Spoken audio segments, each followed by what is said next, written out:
Well, good afternoon and welcome to Real Talk. I'm Dan Edwards with the Eastside Real Estate team, and this is Seattle's Eastside Real Estate podcast.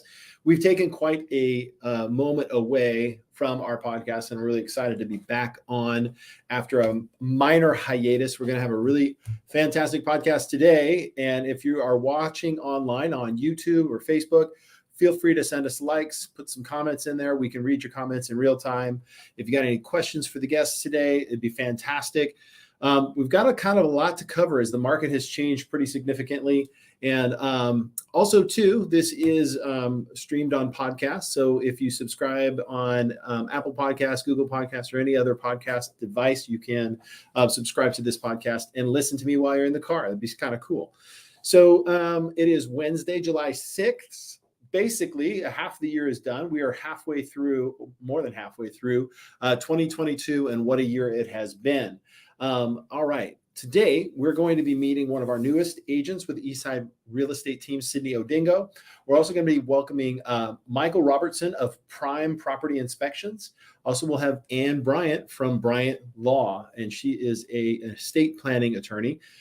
Great conversation once you get into your biggest asset is to figure out how to make sure you protect your family and protect that asset. But before we get started with that, let's jump into inviting our newest agent, Sydney Odingo, onto the live stream today. Hey, Sydney, welcome to the show. Hello, how are you?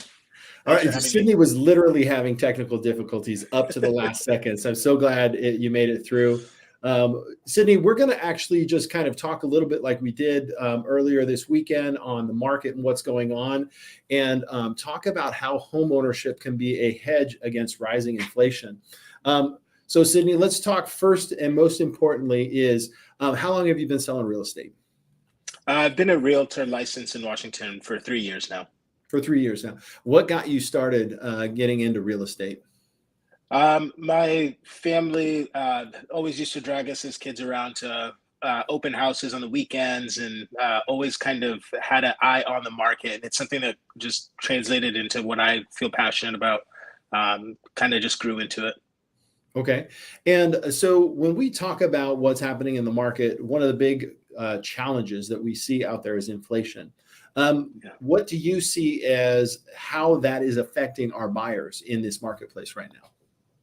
Yeah, it's making buyers have to sit down with their realtor and have a good plan going forward.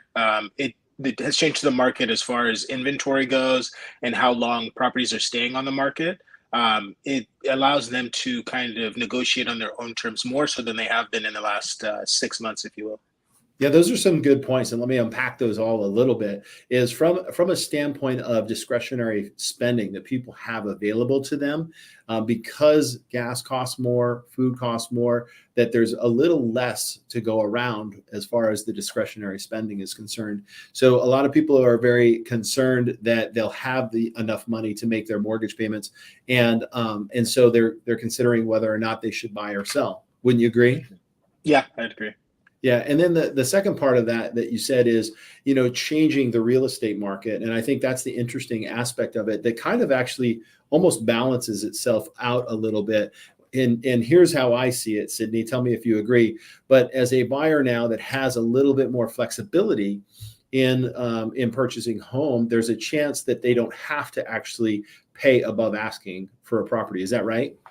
Yeah. On top of that, I would say that they have a little bit more time to look at properties than they might have recently. You can afford to maybe look over a weekend and have a conversation about it shortly after. Yeah. There's another piece of that too, is in lieu of price reductions, sellers are actually more apt to offer a credit to the buyer. And that actually has a directly inverse relationship to inflation, because what it does is by actually buying down the interest rate, you're actually able to lower your monthly payment by a couple $100. And that's the couple $100 that you might have to pay on gas or groceries and stuff like that. So it's actually in the favor of a buyer. Instead of paying $100,000, $75,000 above asking price, you're now able to actually offset the inflation that we're seeing out there. So another aspect of a hedge against inflation is the contrast between rents versus owning. So what are you seeing in the terms of rents over the last couple of months? Yeah, I'm glad you asked that. I have noticed that in the rental market, we're seeing an increased competition. There are buyers who got priced out in this recent market shift because of mortgages being a little bit more expensive to attain, and so that's putting pressure in the rental market. So people who were considering to buy homes are now considering to rent, and so we're also seeing increase in rent prices as well. Okay.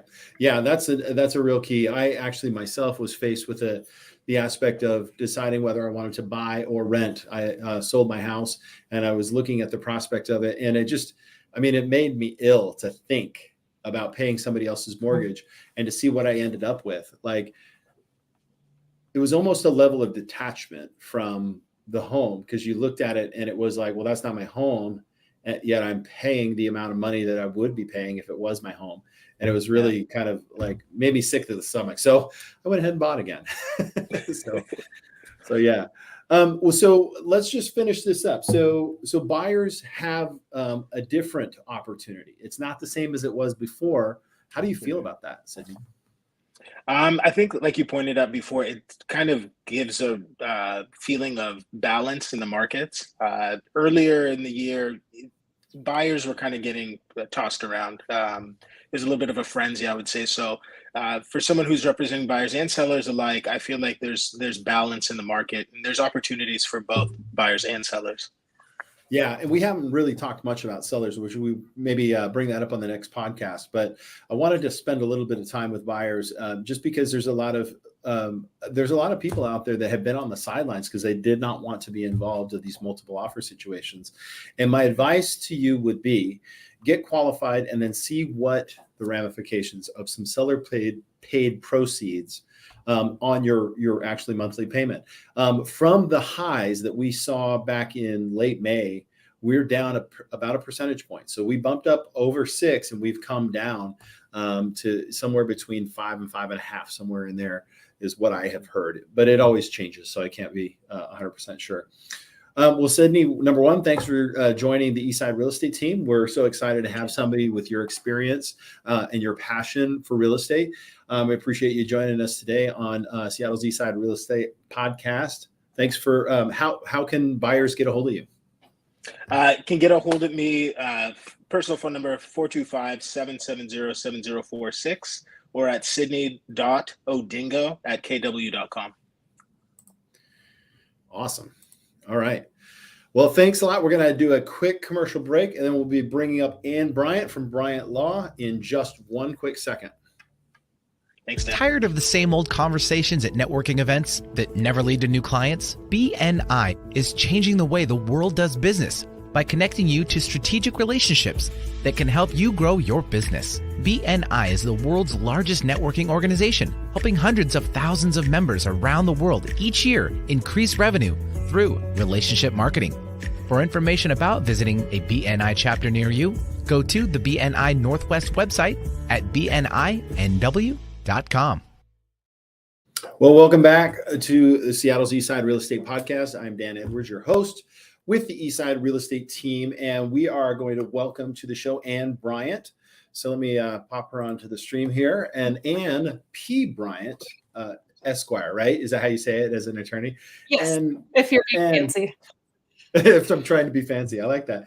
Graduated from Roger Williams University School of Law, where she was a staff writer for Law Review and the secretary of the Women's Law Society, and was a New York pro bono scholar, jurisprudence scholar, and a public interest scholar. That sounds really scholarly. Prior to establishing Bryant Law, Ann clerked for the U.S. District Court in the Western District of Washington and has worked as a staff attorney for the Urban Justice Center, which is a nonprofit. I'll move this over here so I actually read it a little better. A nonprofit law firm in New York City. Continuing education is super important to Ann, who has completed hundreds of hours of estate planning specific education courses and is licensed to practice in Washington and New York City. Thanks for joining us, Ann. Thanks for having me. I'm sorry, lawyers are known to be wordy, so Yeah, well, Lots of just so you know, that is not the wordiest intro I've ever read, just to be clear. good. So great job. All right. So let's we're going to talk about estate planning, and the topic is it's not only for rich people, right? That's a myth. So let's get into question number one. What is an estate plan? An estate plan is essentially a plan that you have in case of an emergency, like a serious medical emergency or death. When you start going down the rabbit hole, you start thinking of all the questions that need to be answered. If you're in a coma or if you die, who's going to watch my kids? Who's going to pay all my bills? All of these things, who's going to handle it? An estate plan answers all of those questions, and it's more than just a will or a trust. It includes powers of attorney and living wills and just all the documents you need to make sure you're planning for the unexpected. Now, most of the time I run into people in my instance where I'll get a call from a CPA or I'll get a call from another friend saying, hey, they need a valuation on a home and there's some debts and they can't sell the home yet because it's in probate. And I don't think a lot of people understand that, but as I understand, planning and a will can help prevent or avoid probate. Is that correct? In some cases, yes. Most of the time, a will does not help you avoid probate. The only sure way to avoid probate is by using a revocable living trust. There's various types of trusts, so we're not really going to get into all the details of different types of trusts, but the trust is the best way to avoid probate altogether. And why is probate such a bad thing? Why do we want to avoid it? It's expensive, so you have to hire an attorney. You have to hire appraisers to get everything evaluated. There are court costs. And then there's the time. So, the average probate case, I would say, takes at least 3 months. It can be longer if it's tied up in litigation. So, you're spending a lot more money, or your estate would be spending a lot more money than if you had spent a little extra money up front to get a trust. And the other great thing about a trust is that any assets that are in the trust are available sooner to your beneficiaries. So if you're leaving behind a spouse or some kids that really need to be able to access these assets, having a trust rather than a will would help bypass this lengthy and really expensive probate process. Okay. So it's a matter of thousands of dollars. Yeah, at least. Okay.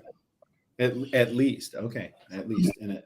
Okay. So let's talk about if somebody doesn't have a will, what happens when they die? Well, the state gets to decide what happens. So in a lot of cases, your assets will pass to your spouse and your kids. If that is not, if there's a blended family or if you don't have kids or a spouse, the state is going to decide who your assets go to. The state would also be the one to decide who would make decisions for you if you weren't able to make decisions on your own behalf. For some people, this is a perfectly acceptable solution, but for a lot of people, they would rather make sure that assets are going to their kids in the way that they want, how and when they want.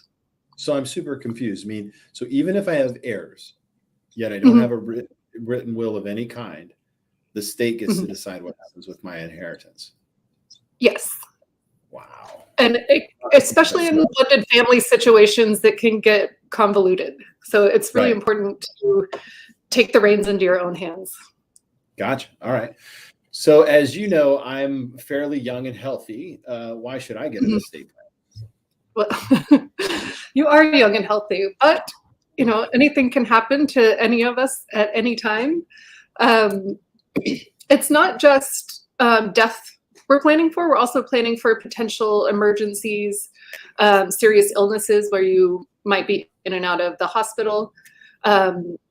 There's also asset protection that you can do with setting up an estate plan in advance that you can't do if you wait too long.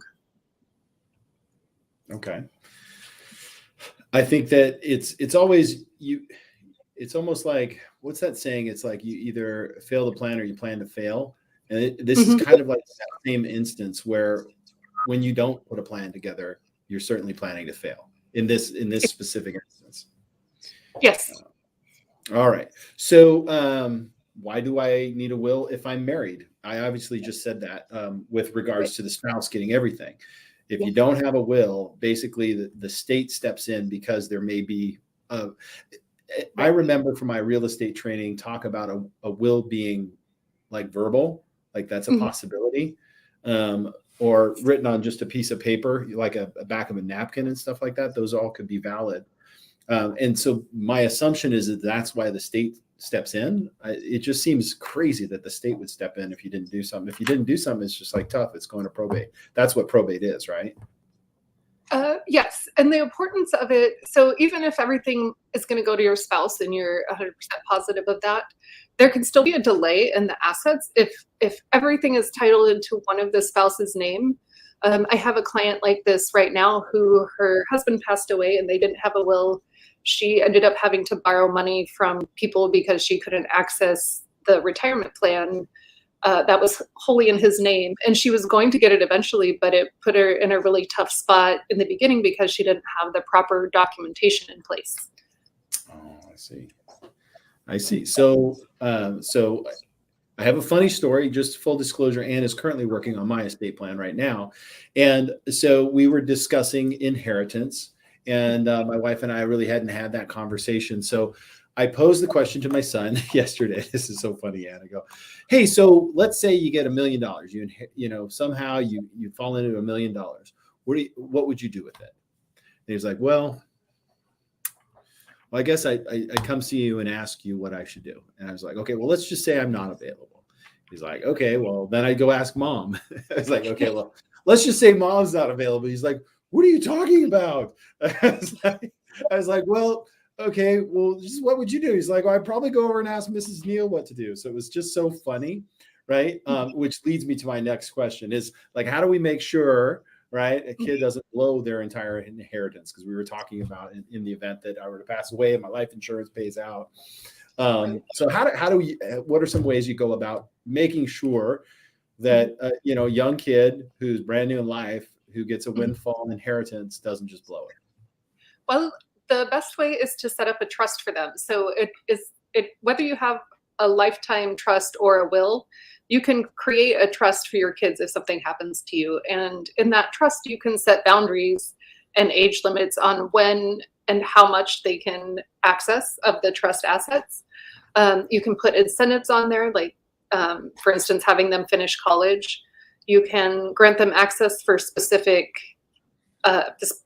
uses, like buying a house or down payment for a house. So it's just a really great tool to both protect your kids from themselves and also ensure that they are learning, good financial practices. Good financial life. Yep. Yeah. Awesome. Let's see, what else can we cover? So Washington State has a death tax, yes? Yes. Okay, so what is that? How does that work? So a death tax is kind of like it sounds. If you paid income tax your whole life and then you die and there is another tax, but it's only for individuals who have over 2.2 million. A lot of people don't realize that Washington has a death tax that's separate from the federal tax. The Washington death tax is any amount you own over 2.2 million at your death will be taxed. There's a variable rate, and there's ways to avoid it, but in Washington, it's pretty easy these days with home prices and high earners, and sometimes life insurance is included in the total value of your estate. So there are a lot of people who may not consider themselves particularly wealthy, but they may end up be paying this death tax when they pass away anyway. I see. Okay. When we talk about death tax, we talk about asset protection. So what's the difference, and how does asset protection help you minimize the amount of taxes you're having to pay? Asset protection is, there's a specific type of trust that we use to avoid paying a tax, or that would be more of a tax planning mechanism. Asset protection is more getting your assets protected from creditors. and any potential bankruptcy or potentially a future spouse. So a common planning mechanism is to create a marital asset protection trust so that if one spouse passes away, you can protect half of the assets, both from potential creditors, but also if that spouse later remarries, it preserves the family money for the kids in that situation. And it also can protect, if you leave money to your kids or assets to your kids in a trust, it can protect their assets from creditors as well. So you are essentially creating some wealth for your child that is protected from creditors and their potential future spouses as well. Okay. So, I mean, there's a lot to this estate planning kind of stuff. And a lot of, like you said, education, right? Which you've been doing. What got you so passionate about providing this service to people? I really like working with individuals and helping them plan for the future. I joke with my clients, and as Dan, you've experienced, my job is to be paranoid for you, to think of all of the different ways that things could go wrong, the various scenarios that could come up, and make a good plan for those. So most of my clients at the end of the day, after they sign their documents, tell me that they feel a lot more relaxed and a lot more peace of mind. And one of my clients even joked that he was going to go out and do something dangerous now. Because I was going to say, ready for skydiving, ready for, get the motorcycle. Right. Yeah, live a little more dangerously now with that peace of mind. Awesome. Mm-hmm. So I bet with the amount that goes into this must cost a fortune. Mm-hmm. Not necessarily. It is an investment, and it depends. There's so much that goes into it that it's hard to just say, oh, this is what it will cost and this is what a trust costs. The things that are important to think about are whether or not you're going to be paying an estate tax. So are we going to be doing any tax planning? How important is the asset protection piece to you? How simple or complex is your family unit? So if you have a blended family, there's a lot more considerations, and the estate plan itself is just going to be a lot longer. So all of these things, including what you want as out of your will. Some people really just want something simple, and that obviously is going to be a lot less. But I would say a ballpark range. I might get in trouble with other attorneys for giving a ballpark range, but yeah, I would expect. I think that it's safe to say that it's not over $5,000. Yeah, it can be, but that would be right? The higher end of most people. Gotcha. Yeah. So most of it can get done for under that. Awesome. So how do people get a hold of you, Ann, if they're interested in learning more? They can call my office at 206-487-1245, or they can email me at Ann, A-N-N, at BryantLawPLLC.com. Awesome. Well, thank you so much for joining us. It was a pleasure. It's great working with you so far. We were having a great time yesterday answering those morbid questions about what happens when I'm disabled. But no, it's always, we always face it differently. And there is a recent tragedy in my life. And it made it that much more important to make sure that we don't leave our families unprepared in the event, God forbid, that something should happen. So thank you very much for your time, Ann. Yeah, thank you, Dan. Okay, we're going to have a short commercial break, and after that, we're going to be talking a little more lightheartedly about inspecting a home with Michael Roberson. Come back right after this short break. Are you tired of not knowing where your money is going? Do you feel like you start getting ahead on your finances, then get hit by an unexpected expense and feel behind? Doug Peterson with Get Priorities Straight helps guide you to getting your money to do what you want it to do instead of wondering where it went. Doug has helped ambitious, busy, successful people be delighted by handling their money wisely. To have a conversation with Doug, call 206-264-4424 or email meeting@letsgps.com or info@getprioritiesstraight.com.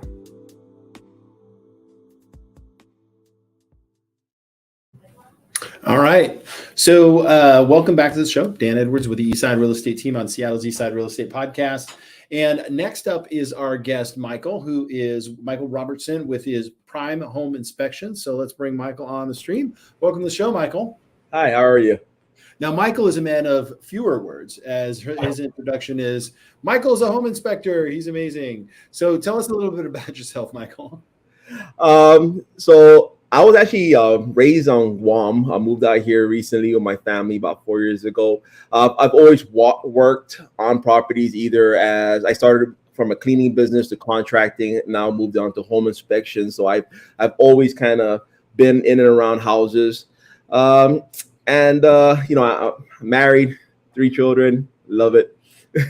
Fantastic. Now, you were traveling over the holiday. Where were you at? Oh, so we were down there in Manchester. We've been visiting family and friends, bunch of fireworks, had a great time. Awesome. You've got all your digits still? Oh, yes, still there. All right. So there's lots and lots of home inspectors out there. Tell me what separates you from the competition? The first thing I think really is that I have a wife who is a real estate agent. And so I have a lot of empathy for what agents have to go through, that whole process of either selling or buying a home. And so with that, I don't have any like set times for inspections. I don't, I understand how time is of the essence. So if you were to call me and say, hey, we're on a time limit, I need to get this inspection done, I feel like, as long as there's communication, we can always get it done. And then on top of that, I always try to make sure that my reports are very thorough, easy to understand. If my client doesn't fully understand what I'm saying, I feel like I failed in my job. I want to make sure that everybody is comfortable, and just a lot of that anxiety has been tampered down, and is enjoyable. Okay. And so whom and why should someone get a home inspection? So I would say everybody, right? So if you're somebody who's selling their home, definitely going to want an inspection done, especially with the market how it is now. It just makes the transaction a lot more smoother, eliminates a lot of questions. And, first and foremost, it just makes the transaction a lot smoother, right? And then for the buyer side, just a couple of weeks ago, I did this inspection for a buyer, and everything looked great from the outside. The roof was great, everything was great. Got into the crawl space, and it was just a mess. The galvanized piping, plumbing, everything was leaking. So it ended up turning into almost a $30,000 fix. So even for a buyer, it would be great to get an inspection. And now recently, with the market being the way it was, a lot of folks had to waive their inspection originally. And so now they're coming back and getting their inspections done. So yeah, everybody definitely should get an inspection done. So when you do an inspection, it is from the roof to the crawl space. Why is the crawl space so important? Because the crawl space is going to be where the foundation is. Everything kind of gets built up from the crawl space, right? So, and a lot of the real expensive problems, I want to say, is going to be found in the crawl space. So if you have a foundation issue, maybe HVAC ducts are not properly installed, or even just the plumbing is not properly installed. So you definitely want to get down into the crawl space and make sure that everything is great down there. Okay. So what is something that a lot of people overlook? So one of the things that I noticed that a lot of people overlook is simple things such as caulking, maybe just caulking around the exterior of your windows, exterior doors. Just make sure that water doesn't get in. Lately, with the weather being the way it is and it's nice and sunny and it's warm out, I have folks who are asking me, hey, Mike, is it okay for me to put a jacuzzi tub on my deck? Sounds great. And, but I would definitely recommend that you have a contractor come out, put some additional supports. It's really not designed for that much weight. So yeah, that's something you would definitely want to have somebody come out, evaluate, and fix for you. Okay. So do you have various types of inspections that you perform? So I kind of touched on it earlier. So I do the pre-listing inspections for sellers who are trying to list their homes. And for them, I actually have two different types of reports that I give to them. I would give them one with the pictures and a summary page, something that they can use to make the repairs or whatever fixes that they need to do prior to listing the home. And then what my second type of report I would give to them is one without all the pictures, without all the summary page, because I understand that it is a business, it is a sale. And so you don't want to just put all the issues glaring, put a spotlight on it and say, hey, this house, this made problems. Because realistically, majority of the issues I find are not that big. It's an easy fix. And so, I just don't think that spotlighting the issues is great. And then, of course, for those who waived their inspection and bought, definitely get an inspection. And with that, you would also get tips on how to maintain your home. I also make sure I give each one a manual, a little home maintenance manual, just like with anything else with your vehicle. House is exactly the same. It needs to be serviced. And there's some things that, some very important information in that manual as well. So why don't you share one of your horror stories of inspecting a house and just like wanting to leave as soon as possible? Honestly, I've been fortunate. I haven't had an issue where I wanted to leave right away, but I've definitely been shocked. It's like you get there, and I stopped prejudging houses basically from when I first started, right? So I would get there and I say, hey, wow, everything looks great, and everything does always look great on the outside, right? But there's been times where I get into the crawl space, especially the crawl spaces, because a lot of times nobody's ever been in there for like 30 years sometimes. But animals do get down there. I've been warned a few times that there might be a raccoon in there. Oh, jeez. I've seen noises. Oh yeah, spiders. You name it, I've seen it. So I make sure to put on a full hazmat suit, Tyvek suit before I get down there. Yeah, that's definitely not my domain. No, thank you. Not interested. All right. So, what keeps you motivated? What gets you excited about doing this? Really, what keeps me motivated is just, it's so cliche, but I really do enjoy just helping someone. I love the look of relief in their face once the inspection is done, and I go over the inspection report with them.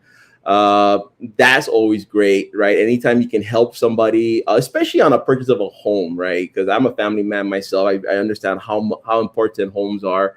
And so just being able to help those folks, and then just keeping busy, just trying to support my family every day, just looking at my family and trying to do right by them definitely keeps me motivated. Awesome. Well, any last final tips about home ownership you'd like to share with us today? Yeah, so I was really racking my brain on this one, right? There's so many different things, so many different tips that I wanted to give. But one of the things that I have noticed repeatedly, and is a really simple fix, but the damage that it causes is extremely expensive to fix. So the first thing would just be a downspout extension. So a lot of folks have downspouts that come right down onto the foundation wall. Just having water constantly pound on that foundation wall. And once that wall cracks, the fix on that starts at about $25,000, I heard, up. But the extension, you can pick one up at Home Depot for like $15. It's not even that hard. So you put a little extension on it, save you a ton of headache in the future. Another thing that's very similar to the downspout extension will be mulch. So I see a lot of people doing mulch nowadays on landscaping. They put the mulch right up against the foundation wall. And mulch holds water and doesn't allow it to move away from the property. So you're going to end up causing damage to your foundation wall. So those are two simple things that you can do. Just start the mulch about six inches away from your wall, and you should be fine. Awesome. Well, Michael, I really appreciate you. How can our clients, listeners, and colleagues get a hold of you? So you can get a hold of me. My phone number is 360-362-9970. And my email will be info@PrimeSeattleInspections.com. Awesome. Well, I'm going to bring the rest of our guests back as we finish up. I want to just thank everybody for coming on the show today. Does anybody have a question for anybody else since we're all here? Maybe a question popped in that you might want to ask. All right. Well, if you ever do. So thank you guys all for coming. If you know of anybody that would also like to participate in our podcast, we're looking to try and get this a little bit more regular. I just appreciate y'all. Thanks for coming on. Thanks for having us. You bet. Thank you.